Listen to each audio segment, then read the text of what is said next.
Phil Dickinson in the Healthcare Advisory Team. In the last few weeks, some significant changes have been proposed to the Mental Health Act in a white paper which is out for consultation now until the 21st of April.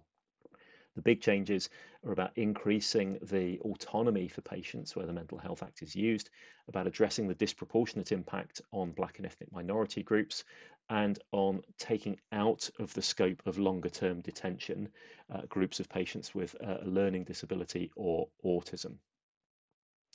Alongside that, we've seen a very significant judgment from the court in a case called Devon Partnership, dealing with the use of remote assessments for detention under the Mental Health Act and holding that they are unlawful in some circumstances and casting doubt on the use of remote assessments in other circumstances. So we'll be watching that space for further guidance. We've also seen a case in which the court has dealt with a 15-year-old Jehovah's Witness refusing medical treatment. And in a long and detailed judgment, the court has upheld the idea that the court can always overrule a 15-year-old who is Gillick competent or a 16 or 17-year-old who has mental capacity to make their own decisions. The court can always overrule them and authorize treatment nonetheless. We've just heard that judgment, which was to be appealed to the Court of Appeal, permission for that appeal has been refused. So that will now stand as the final judgment.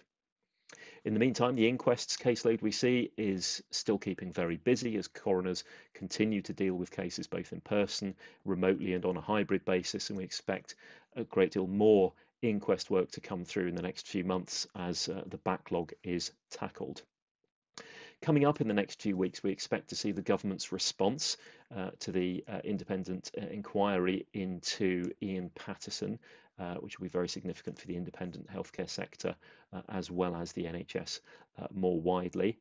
We were expecting to see early in the new year some more guidance from the CQC about the duty of candour, which has not yet landed and may be out soon. And we're also, of course, still waiting for the Code of Practice and the regulations to accompany the liberty protection safeguards.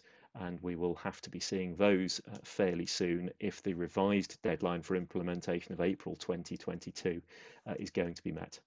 If you'd like to know more about any of these issues, please do get in touch. Now, here's my colleague Rob McGough, who heads our commercial health team, to explain the proposed reforms for the NHS structure and landscape. Hello, I'm Rob McGough. I'm a partner of the health commercial team at Hill Dickinson, and I'm going to be speaking to you for the next couple of minutes around the new white paper, which is the latest in a pathway to reform focused on enabling more integration and collaboration both within the NHS and beyond. It includes, amongst other things, updated plans for legislative reform in the shape of a new health and care bill, which we're anticipating around May 2021. In terms of scope, it's impossible within a 3-minute video to summarise the whole of the white paper and its implications, and we will be releasing further articles on our website looking at specific areas. In this video, I'm going to focus on the plans for legislation that are targeting greater integration and collaboration.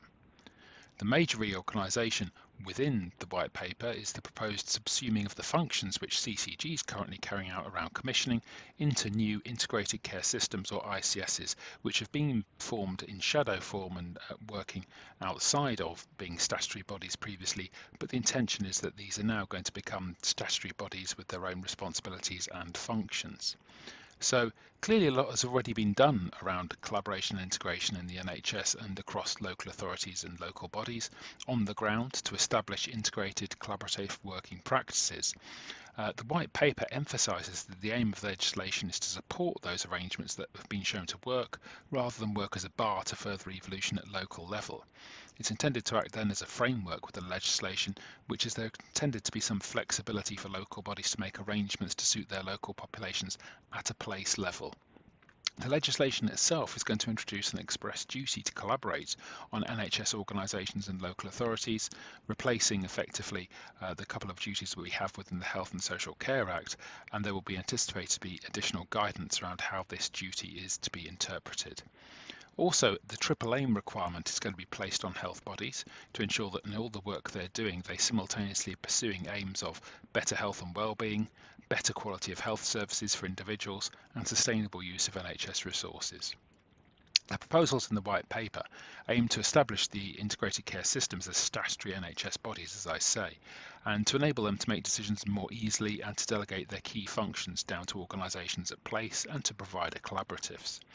ICSs and NHS providers are going to be allowed to form joint committees to make joint decisions, and the changes are going to enable more collaborative commissioning, and NHS England is going to be given powers to issue guidance on making further joint appointments between NHS bodies and between NHS bodies and local authorities and combined authorities. So clearly approval of joint appointments and enabling hopefully more of those to be taking place. The white paper proposes that the ICS itself, as a statutory body, is going to be made up of two parts. Firstly, an ICS NHS body, responsible for day-to-day running of the ICS, taking on commissioning functions previously held by CCGs and some from NHS England.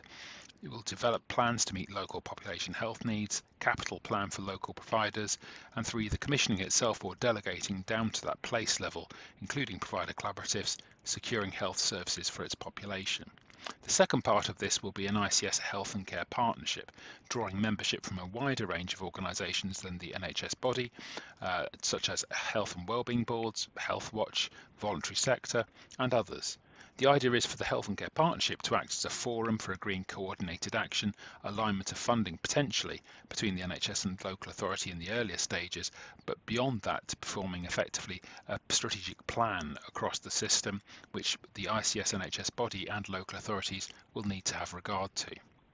So in terms of place level work itself, over the past few years, a lot of collaboration work has happened at place level, and the white paper does refer to the ongoing primacy of place as a level to which a lot of practical integration and collaboration is going to continue to happen, but it expressly rules out legislation in respect of the arrangements at place level, leaving most of the level work at place then for local bodies to agree between themselves. Now, in terms of timescales for the legislation, it's intended that the legislative proposals obviously will be implemented by April 2022, and as I say, we're anticipating the draft bill around May of 2021. Thank you very much.